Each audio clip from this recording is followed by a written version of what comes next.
ಬಾಗಲಕೋಟೆಯಲ್ಲಿ ಮೆರವಣಿಗೆ ವೇಳೆ ಕಲ್ಲು ತೂರಾಟ ಪ್ರಕರಣ. ಬಾಗಲಕೋಟೆ ನವನಗರ ವಿದ್ಯಾಗಿರಿಯಲ್ಲಿ ನಿಷೇಧಾಜ್ಞೆಯನ್ನ ಜಾರಿ ಮಾಡಲಾಗಿದೆ. 144 ಸೆಕ್ಷನ್ ಜಾರಿ ಮಾಡಿದ್ದಾರೆ. ಬಾಗಲಕೋಟೆ ಉಪ ವಿಭಾಗಾಧಿಕಾರಿಯಿಂದ ಆದೇಶವನ್ನು ಹೊರಡಿಸಲಾಗಿದೆ. ಉಪ ವಿಭಾಗಾಧಿಕಾರಿ ಸಂತೋಷ್ ಜಗಲಾಸರ್ ಅವರಿಂದ ಆದೇಶವನ್ನು ಹೊರಡಿಸಲಾಗಿದೆ. 19 ಫೆಬ್ರವರಿ ಮಧ್ಯರಾತ್ರಿಯಿಂದ 24 ಫೆಬ್ರವರಿವರೆಗೆ ನಿಷೇಧಾಜ್ಞೆ ಅಂತ ಹೇಳಿದ್ದಾರೆ. ಸಾರ್ವಜನಿಕ ಸ್ಥಳಗಳಲ್ಲಿ 4ಕ್ಕಿಂತ ಹೆಚ್ಚಿನ ಜನ ಸೇರೋ ಹಂಗಿಲ್ಲ, ಅನುಮತಿ ಇಲ್ಲದೇನೆ ಸಭೆ ಸೇರಂಗಿಲ್ಲ, ಸಮಾರಂಭ ಮಾಡಂಗಿಲ್ಲ, ಧರಣಿ ಇದೆಲ್ಲ ನಿಷೇಧಿಸಿದ್ದಾರೆ. 144 ಸೆಕ್ಷನ್ ಗೊತ್ತಲ್ಲ ನಿಮಗೆ ಹೆಂಗಿರತ್ತೆ ಅಂತ. ಯಾವುದೇ ಕಾರ್ಯಕ್ರಮಗಳನ್ನು ಮಾಡಂಗಿಲ್ಲ, 4 ಜನಕ್ಕಿಂತ ಹೆಚ್ಚು ಗುಂಪು ಸೇರ್ಕೊಂಡು ನಿಂತ್ಕೊಳ್ಳಂಗಿಲ್ಲ. ಮಾಹಿತಿ ನೀಡ್ತಾರೆ ನಮ್ಮ ಪ್ರತಿನಿಧಿ ಗುರು ಹಿರೇಮಠ್ ಬಾಗಲಕೋಟೆಯಿಂದ ಲೈವ್ ನಲ್ಲಿ ಜಾಯಿನ್ ಆಗ್ತಾ ಇದ್ದಾರೆ. ಗುರು, ಸದ್ಯದ ಸಿಚುವೇಶನ್ಸ್ ಯಾವ ರೀತಿ ಆಗಿದೆ? ಪೊಲೀಸರ ಕಂಟ್ರೋಲ್ ನಲ್ಲಿ ಸಿಚುವೇಶನ್ಸ್ ಇದೆಯಾ? ಮತ್ತೆ ಇವತ್ತು ಹಿಂದೂ ಸಂಘಟನೆಗಳು 10ವರೆಗೆ ಒಂದು ಮೀಟಿಂಗ್ ಅಂತ ಹೇಳ್ತಾ ಇದ್ರು. ಈ ಕಡೆ 144 ಸೆಕ್ಷನ್ ಜಾರಿ ಆಗಿದೆ. ಸದ್ಯದ ಡೀಟೇಲ್ಸ್, ಸದ್ಯದ ಮಾಹಿತಿ. ನಿಜಕ್ಕೂ ನೀತಿ ಅಂದ್ರೆ ಏನು ನಿನ್ನೆ ಶಿವಾಜಿ ಮೂರ್ತಿ ಪ್ರತಿಷ್ಠಾಪನೆ ವೇಳೆ ಸಂಬಂಧಪಟ್ಟಂತೆ ಮೆರವಣಿಗೆಯನ್ನ ಕೂಡ ಇಟ್ಕೊಂಡಿರುವಂತದ್ದು. ಪ್ರಮುಖ ಬೀದಿಗಳಲ್ಲಿ ಅಂದ್ರೆ ನಗರ ವ್ಯಾಪ್ತಿಯಲ್ಲಿ ಅಂತ ಕಪಿಲೇಶ್ವರ ದೇವಸ್ಥಾನದಿಂದ ಪ್ರಾರಂಭವಾದ ಮೆರವಣಿಗೆ ಬಾಗಲಕೋಟೆಯ ಒಂದು ನವನಗರ ಈ ಭಾಗದಿಂದ ಹಿಡಿದು ಪ್ರಾರಂಭವಾದ ಡಿಜೆ ಮೆರವಣಿಗೆಯಿಂದ ಸಾಕಷ್ಟು ಸಂತೋಷದಾಯಕವಾಗಿ ವಿಜೃಂಭಣೆಯಿಂದ ಶಿವಾಜಿ ಮೂರ್ತಿ ಮೆರವಣಿಗೆ ಆಗ್ತಾ ಇತ್ತು. ಇನ್ನೇನು 400 ಮೀಟರ್ ಅಡಿಯಲ್ಲಿ ಇರ್ತಕ್ಕಂತ ಏನು ಕಪಿಲೇಶ್ವರ ದೇವಸ್ಥಾನಕ್ಕೆ ಮುಟ್ಟುವಂತ ಸಂದರ್ಭ ಇತ್ತು.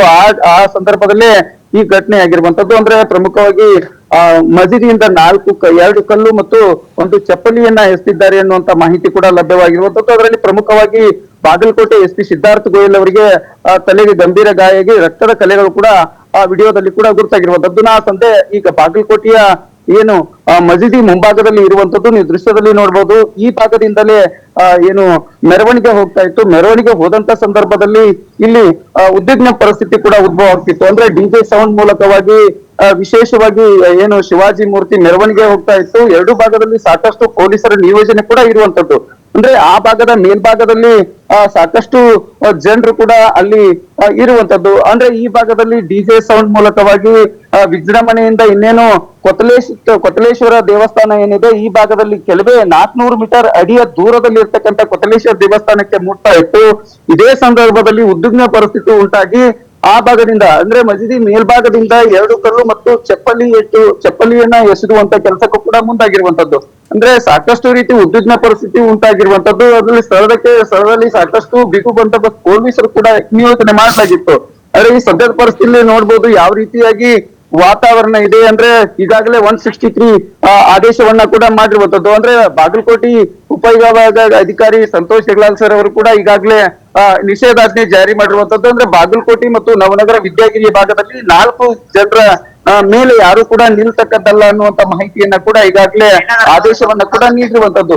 ಸದ್ಯದ ಪರಿಸ್ಥಿತಿ ಏನಾಗಿದೆ, ಈಗಾಗಲೇ ಟಿವಿಯನ್ನ ಮಾಡುವಂತ ಕೆಲಸಕ್ಕೂ ಕೂಡ ಮುಂದಾಗಿರುವಂತದ್ದು. ಅಂದ್ರೆ ಬಾಗಲಕೋಟೆಯ ಒಂದು ಹಿಂದೂಪರ ಸಂಘಟನೆಗಳು ಏನ್ ಹೇಳ್ತಾ ಇದ್ದಾವೆ, 10ವರೆಗೆ ನಾವು ಮೀಟಿಂಗ್ ಅನ್ನ ಕರೆದಿದ್ದೀವಿ. ಎಲ್ಲಾ ಜಾಗರಣ ವೇದಿಕೆ ಸಂಬಂಧಪಟ್ಟಂತೆ ಈಗಾಗಲೇ ಆ ಸ್ಥಳಕ್ಕೆ ಏನು ಯಾರು ಕಲ್ಲನ್ನು ಎಸೆದ್ರು ಅವರನ್ನು ಕೂಡಲೇ ಬಂಧಿಸಬೇಕು, ಅವರ ಮೇಲೆ ಕಾನೂನು ಕಠಿಣ ಕ್ರಮವನ್ನ ತೆಗೆದುಕೊಳ್ಬೇಕು ಅನ್ನುವಂತ ಆದೇಶವನ್ನ ಕೂಡ ಈಗಾಗಲೇ ಇಲ್ಲಿ ಹಿಂದೂಪರ ಸಂಘಟನೆಗಳು ಕೂಡ ಮಾಡಿರುವಂತದ್ದು. ಅಂದ್ರೆ ಈಗಾಗಲೇ ಸಿದ್ಧಾರ್ಥ ಗೋಯಲ್ ಅವರು ಮಾಹಿತಿಯ ಪ್ರಕಾರ ಅಲ್ಲಿ ಕಲ್ಲನ್ನ ಯಾರು ಎಸೆದಿದ್ದಾರೆ ಮತ್ತು ಚಪ್ಪಲಿಯನ್ನ ಯಾರು ಎಸೆದಿದ್ದಾರೆ ಯಾವುದೇ ಮೂರ್ತಿಯಲ್ಲಿ ಕೂಡ ಬಿದ್ದಿಲ್ಲ ಅನ್ನುವಂತ ಮಾಹಿತಿಯನ್ನ ಒಂದ್ ಕಡೆ ನೀಡಿರುವಂತದ್ದು.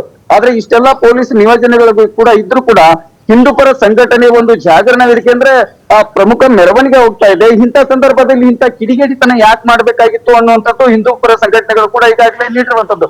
10ವರೆಗೆ ನಾವು ಮೀಟಿಂಗ್ ಅನ್ನ ಕರಿತೀವಿ, ಅಷ್ಟರಲ್ಲಿ IG ಬಾಗಲಕೋಟೆ ವಿಭಾಗ IG ಅವರು ಬಂದು ಭೇಟಿಯನ್ನ ಕೊಡ್ಬೇಕು, ಸ್ಥಳದಲ್ಲಿರ್ತಕ್ಕಂಥ ಕೂಡಲೇ ಅವರನ್ನ ಅರೆಸ್ಟ್ ಮಾಡದೆ ಇದ್ರೆ ನಾವು SP ಕಚೇರಿಯನ್ನ ಮುತ್ತಿಗೆ ಹಾಕ್ತೀವಿ, ಆದ ನಂತರ ನಾವು ಬಾಗಲಕೋಟೆಯನ್ನ ಬಂದ್ ಮಾಡ್ಲಿಕ್ಕೆ ಕೂಡ ನಾವು ರೆಡಿ ಆಗಿದ್ದೀವಿ ಅನ್ನುವಂತ ಮಾಹಿತಿಗಳನ್ನ ಹಿಂದೂಪರ ಸಂಘಟನೆಗಳು ಕೂಡ ಹೇರಿರುವಂತದ್ದು. ಆದ್ರೆ ಒಟ್ಟಾರೆಯಾಗಿ ಬಾಗಲಕೋಟೆ SP ಅವರು ಒಂದು ಟಿವಿಯನ್ನ ಮಾಡುವಂತ ಕೆಲಸಕ್ಕೂ ಕೂಡ ಮುಂದಾಗಿದ್ದಾರೆ. ಇಲ್ಲಿ ಸ್ಥಳೀಯವಾಗಿ ಸಾಕಷ್ಟು ಬಿಗು ಬಂದೋಬಸ್ತ್ ಪೊಲೀಸ್ ವ್ಯವಸ್ಥೆ ಇದ್ರೂ ಕೂಡ ಈ ರೀತಿ ಘಟನೆ ಆಗಿತ್ತು. ನಿಜಕ್ಕೂ ಶೋಷಣೀಯ ಸಂಘಟನೆ ಅಂತಾನೆ ಹೇಳ್ಬೇಕಾಗತ್ತೆ ನೀತಿ. ಓಕೆ, ಥ್ಯಾಂಕ್ ಯು ಗುರು ತಮ್ಮ ಡೀಟೇಲ್ಸ್ಗೆ.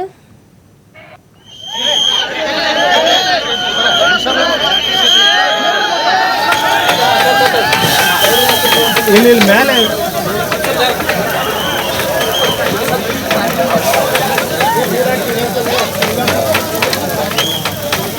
ಒಂದು ಮಣ್ಣು ಹಾಕ್ಬಿಡ್ರಿ.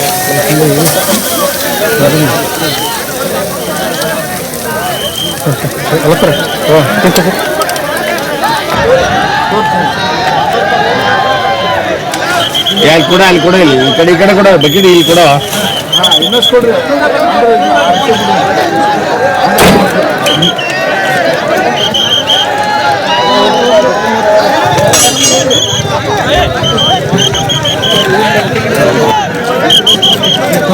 ಇನ್ನೊಂದು ಸ್ವಲ್ಪ